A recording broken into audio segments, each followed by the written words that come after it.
Welcome back to the Catamount Country Hockey Countdown. Joining me now is, of course, the head coach of the men's hockey team, Coach Kevin Sneddon. How are you doing today? I'm doing great, Ross. Thanks very much. Let's just get right into it. I want to take us back just a few years ago to that 2009 season where the team reaches the Frozen Four. The national spotlight really comes onto this program in a way that it had never been. In the years since then, the success this program has not been at that level. What do you attribute that lack of success to? Well, I think there's a number of factors. As the coach of the program, I have to take the blame.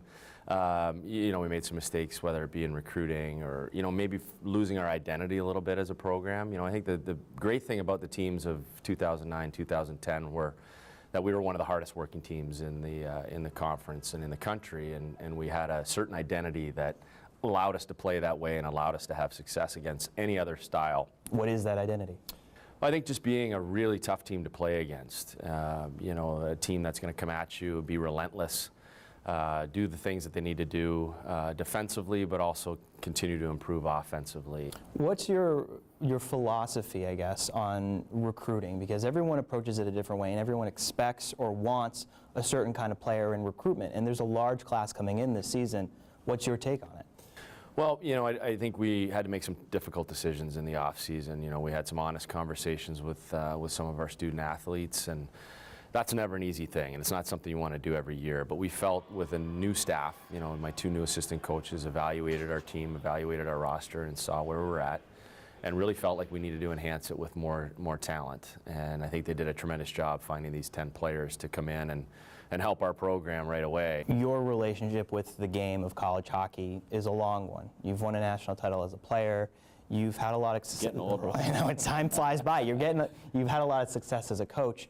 But I would suggest that you're now at a crossroad where there's this new group of freshmen that are coming in, and this is really the product of you wanting a certain type of player coming into this program, and you've been going up into Canada for a lot of these players as well.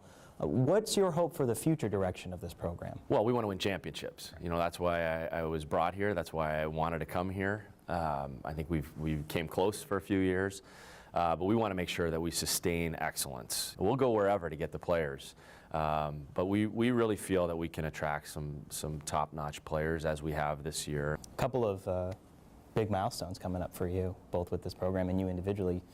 It's going to happen at some point this season. You're going to hit the 150 win mark with this team and 200 as a head hockey coach. Have you had the chance to kind of think about the fact that you've really done a lot in terms of coaching in this sport? I don't look at that at all.